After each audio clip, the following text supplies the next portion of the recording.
itu A+, cuma kimia itu B. Itu B+ pun. Pandailah kamu. Betul, betul do Denny. Hebat juga kamu nih. Tanya do, confirm parents kamu proud dengan kamu. Tapi saya rasa macam ni tak cukup lah. Mesti ayah saya marah dengan saya sebab kimia saya dapat B+ sahaja. Sabarlah Denny. Whatever happens, kami memang bangga atas kamu you. Thanks guys.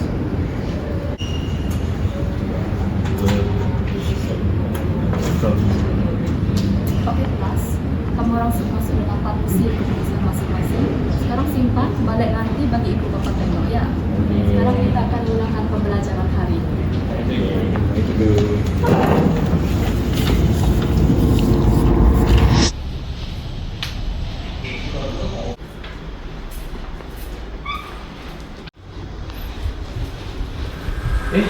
Awak dah yang mana hari ni? Ya, hari ini kerja setengah hari je. Tadi guru kelas kamu ada bagi tahu dalam grup WhatsApp. Setelah keputusan kamu sudah keluar, bagi ibu tengok. Baik Bu.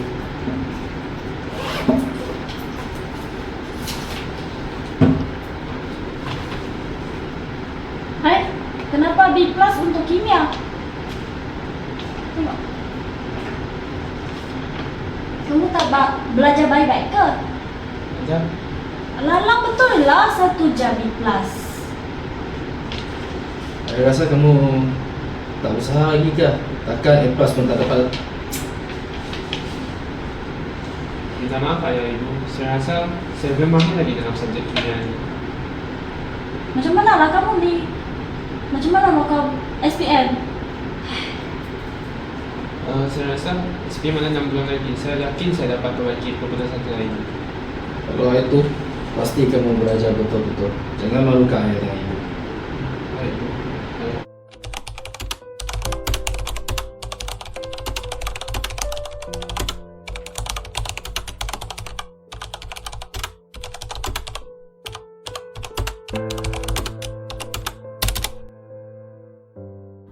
Latihan lah. Tapi tak dapat tidur dulu lah. Latihan belum siap ni. Hai adik, tengah buat apa tu? Dah lewat ni, kenapa belum tidur? Tinggal buat kerja sikit lah. Nanti dah dia tidur.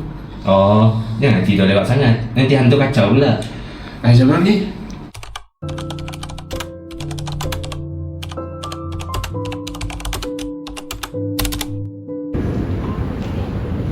Tani, kamu nampak okey tak? Dia okey tak? Dia dah terlesu sangat ni. Maka kamu pun pecah. Cukup tidur tak?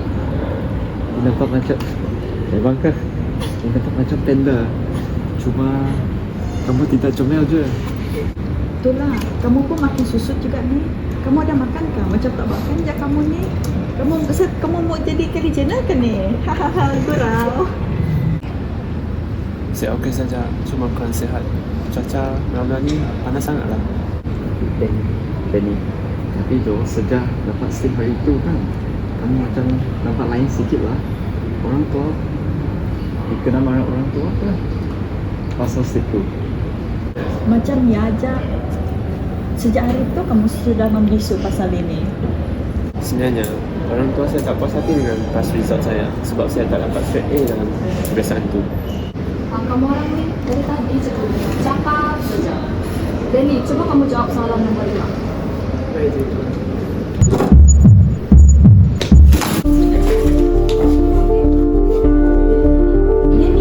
Denny, bawa dia pergi kat Denny tengok.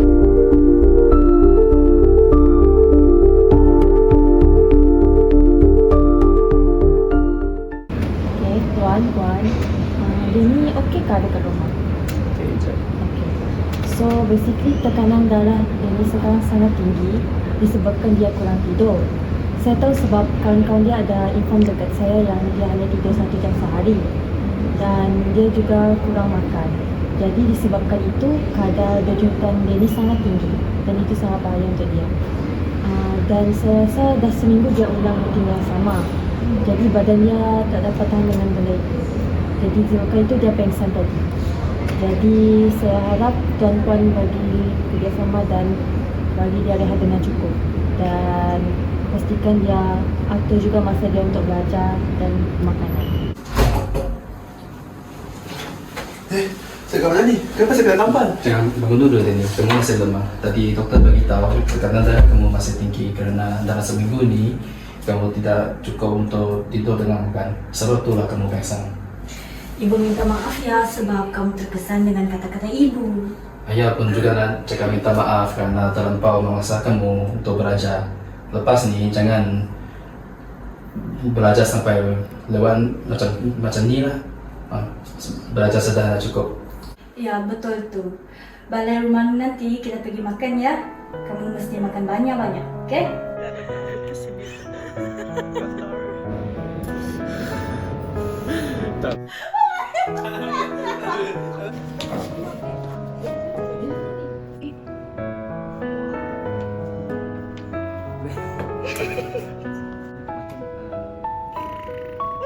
Dan lewat ni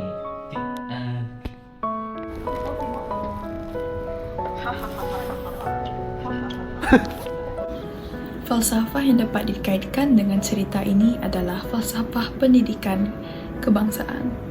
Pendidikan di Malaysia adalah satu usaha ke arah lebih memperkembangkan potensi individu secara menyeluruh dan bersepadu untuk melahirkan insan yang seimbang dan harmoni dari segi intelek, rohani, emosi dan jasmani berdasarkan kepercayaan dan kepatuhan kepada Tuhan. Usaha ini bertujuan untuk melahirkan warga negara Malaysia yang berilmu pengetahuan, berketerampilan, berakhlak mulia, bertanggungjawab dan berkeupayaan mencapai kesejahteraan diri serta memberikan sumbangan terhadap keharmonian dan kemakmuran keluarga, masyarakat dan negara. Tanggungjawab sosial ialah keprihatinan terhadap kesejahteraan orang lain, komuniti dan masyarakat keseluruhan. Di dalam cerita ini, terdapat banyak tanggungjawab sosial telah ditunjukkan oleh watak-watak di dalam cerita. Yang pertama, guru mengingatkan pelajar untuk menunjukkan slip keputusan mereka kepada ibu bapa. Ini adalah sebahagian daripada tanggungjawab mendidik dan memastikan ibu bapa terlibat dalam perkembangan akademik anak-anak mereka. Selain itu, rakan sebaya juga menunjukkan tanggungjawab sosial dengan memberikan sokongan terhadap rakan mereka ketika rakan mereka mendapat slip keputusan, dan mereka juga menyedari perubahan emosi yang terdapat di dalam rakan mereka semenjak hari mendapat keputusan tersebut. Ini adalah contoh tanggungjawab sosial sesama rakan dengan menunjukkan sifat empati terhadap rakan mereka yang menghadapi sesuatu masalah. Seterusnya, doktor di sekolah tersebut juga menunjukkan tanggungjawab sosial dengan menyampaikan maklumat tentang kesihatan pelajar tersebut dengan jelas dan berterus terang kepada ibu bapa mereka. Dan akhir sekali, ibu bapa juga sedar akan tanggungjawab sosial mereka terhadap anak mereka dengan mengakui kesilapan mereka dan mula memberikan sokongan terhadap anak mereka dari segi emosi dan fizikal. Ini menunjukkan peralihan tanggungjawab sosial yang lebih seimbang, bukan hanya mengejar prestasi tapi juga kesihatan dan kesejahteraan anak mereka. Komunikasi sosial. Komunikasi sosial ialah cara individu berinteraksi, menyampaikan maklumat dan memberi respon terhadap emosi serta situasi sosial di sekeliling mereka. Yang pertama, Danny. Danny berkongsi perasaannya secara jujur kepada rakan-rakan dan keluarga walaupun selepas dipaksa. Komunikasi awalnya pasif-agresif, memendam rasa, tapi akhirnya belajar untuk berkomunikasi lebih terbuka selepas insiden pengsan. Yang kedua, rakan seangkatan. Rakan-rakan Danny menggunakan bahasa yang santai dan humoris untuk menceriakan suasana.